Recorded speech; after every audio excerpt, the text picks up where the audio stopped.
अजीज साथियों, अस्सलाम वालेकुम, आदाब, नमस्ते, सत श्री अकाल। अजीज साथियों, समायोजन की रिट के बारे में एक बार आप लोगों से फिर मुखातिब हुआ हूँ।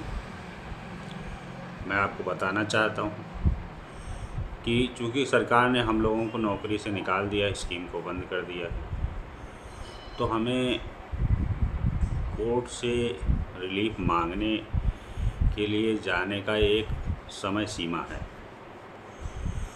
उस समय सीमा के अंदर हम कोर्ट में रिट कर सकते हैं। वो समय सीमा निकल जाएगी तो हम रिट नहीं कर सकते, क्योंकि जब टाइम बार्ड हो जाएगा तो रिट डालते ही खारिज हो जाएगी। कोर्ट ये पूछेगी पहले आप क्यों नहीं आए। तो इसलिए हम चूँकि मानदेय में वाले मुकदमे में पेमेंट का आदेश हो गया, राज्य सरकार अपील में गई है, हम अपील फाइनल होने तक का इंतज़ार नहीं कर सकते। उसमें पेमेंट तो होना 100% है, बल्कि 200% गारंटी है, लेकिन समय कोर्ट में लगता है, समय लगेगा। तो इसीलिए समायोजन की रिट दायर की जा रही है। मैं आपको बता दूं कि अभी देखिए, अभी एक जो है आदेश कोर्ट ने किया है कि जो संविदा पे लोग काम कर रहे हैं उनको रेगुलर करना जो है लाजमी है, अगर उन्होंने लंबे समय तक काम किया है। हमने तो बहुत लंबे समय तक काम किया है सरकार की स्कीम में, तो हमको रेगुलर होने से कोई नहीं रोक सकता। मैं आपको बता दूं कि माननीय न्यायालय एक झटके में हम लोगों के समायोजन पर विचार करेगी।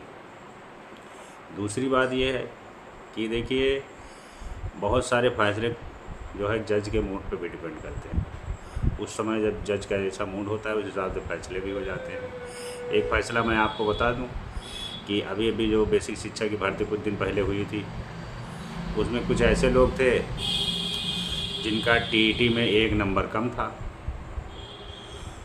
तो वो हाई कोर्ट चले गए। मतलब जो बुद्धिमान थे वो तो नहीं गए, उन्होंने सोचा कि नंबर कम है तब कैसे हाई कोर्ट से आदेश हो जाएगा। और जो बेवकूफ़ थे वो हाई कोर्ट चले गए, 1 नंबर कम था, उन्होंने कोर्ट से मांग किया कि हमारा 1 ही नंबर कम है, हमको भी सिलेक्शन में लिया जाए। अगर इसको बुद्धि से सोचो तो आपको गलत लगेगा कि अरे ऐसा कैसे हो जाएगा, लेकिन कोर्ट ने उनके फेवर में आदेश कर दिया और वो सब टीचर हो गए। तो देखिए, और जो बुद्धिमान थे वो ऊपर बैठे रह गए किनारे, वो कहे हम नदी में नहीं जाएंगे। तो हद से ज़्यादा बुद्धिमानी भी ठीक नहीं होती है। ये स्कीम है और बहुत सारे ऐसे मैटर हैं जो हमारे फेवर में है। और मुकदमा वकील नहीं जीतता, मुकदमा वो आदमी जीतता है जो मुकदमा दायर करता है।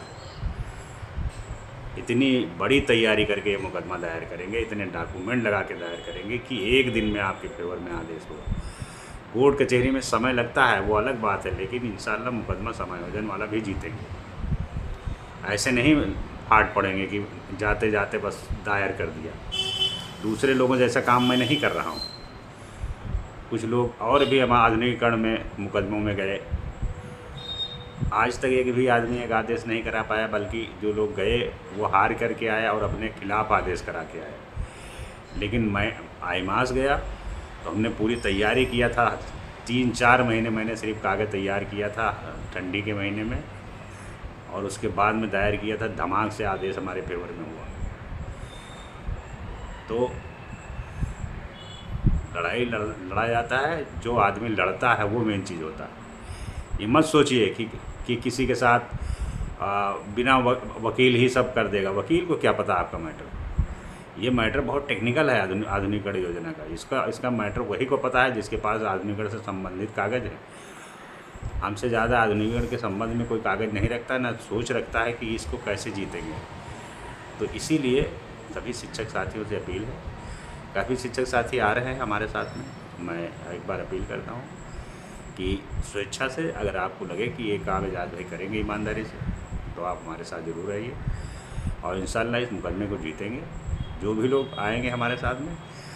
और एक बात ये भी सोच लीजिए कि एक बार आदेश अगर हो गया तो ये मत सोचिए कि उस आदेश के आधार पर आप दोबारा जीत जाओगे। जब ये वाला आदेश हुआ था 1 नंबर कम वाला टीटी वाला, तब 6-7 लोग गए थे, सिर्फ 6-7 या 8 लोग। उनका हो गया, उसके बाद में तमाम एक नंबर काम वाले गए, उनका कुछ नहीं हुआ। ये मत सोचिए कि एक बार होने के बाद में आपका बाद में हो जाएगा, ये सब दिमाग से निकाल दीजिए। जो होगा वो पहली बार होगा, बार बार नहीं होगा। इसी तरह मानदेय वाला भी मैं बता रहा हूँ कि मानदेय का मामला हम लोग जो जीत गए हैं, पेमेंट होने के बाद में जो लोग चाहेंगे कि हम कोर्ट से जा कर के इसी आधार पर ले आएंगे आदेश, ये उनकी गलतफहमी है। टाइम बार्ड हो जाएगा तब उनकी रेट एक्सेप्ट नहीं होगी और कुछ नहीं होगा। और ये भी उनकी जो सोच है कि रीट में आदेश हो जाएगा तो सबका भुगतान हो जाएगा, ये भी गलतफहमी है। रीट में जितने लोग शामिल हैं सिर्फ उन्हीं का भुगतान होगा। अरे बिना मांगे तो माँ भी बच्चे के दूध नहीं पिलाते हो, बिना मांगे आपको पैसा मिल जाएगा, क्या बात कर रहे हो। जिन लोगों ने इतने दिन संघर्ष किया है उनको मिलेगा। तो ये सब चीज़ें आप समझिए। ये बातें भले आपको आज बुरी लग रही हों, लेकिन कल आपको समझ में आएगा कि एजाज भाई ने सही कहा था। मुझे कोई वो नहीं है किसी चीज़ की लालच। जो लोग सोच रहे हैं कि अरे भाई एजाज भाई ने एक और पैसा कमाने का रास्ता खोल दिया, वो उनकी गलतफहमी है। 1000 रुपये जो लिया जा रहा है उसमें आधे से ज़्यादा रुपया सिर्फ वकालतनामा, कोर्ट फीस और बयान हल्फे जो डॉक्यूमेंट बनाने हैं उसमें लग जाते हैं एक आदमी पे। हर आदमी की कोर्ट फीस जमा होती है, हर आदमी का वकालतनामा लगता है। आप सोचिए, जोड़ करके देखिए। अभी एक बार लखनऊ आपको या इलाहाबाद बुला ले साइन कराने के लिए डॉक्यूमेंट, तो 2000 रुपये आपका किराया लग जाएगा, मुकदमा दायर करना तो दरकिनार।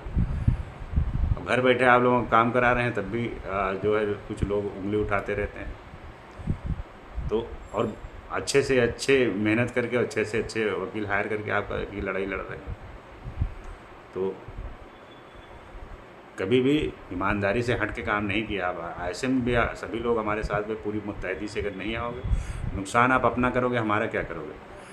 मुझे न कोई लाभ है इसमें, न कोई ये है कि मैं टीचरों की लड़ाई शुरू से लड़ रहा हूँ, तो दिल से लड़ रहा हूँ। मैं नहीं चाहता हूँ कि हमारा कोई टीचर उसको मानदेय न मिले या किसी टीचर की का समायोजन न हो। मैं सब के लिए चाहता हूँ भलाई, लेकिन जो लोग ज़्यादा बुद्धिमान हैं, दूसरों के बहकाव में आए हुए हैं, वो इधर उधर बातें करते रहते हैं और बैठे हुए हैं घर पे। बैठे रहो, अपना नुकसान खुद करोगे, हमको क्या करना है। तो सभी शिक्षक साथियों, ये समायोजन की रिट जिस तरह से अभी देखो एक आदेश आया हुआ कोर्ट का कॉन्ट्रैक्ट टीचर के बारे में, तो मैं आपको बता दूं कि आप लोग भी 100% जीतेंगे मुकदमा, इसमें कोई दो राय नहीं। तो इसलिए इसमें आगे बढ़ें। 1000 रुपये कोई बड़ी बात नहीं है और इस मुकदमे में इंशाल्लाह जीतेंगे। बहुत बहुत शुक्रिया। अस्सलाम वालेकुम।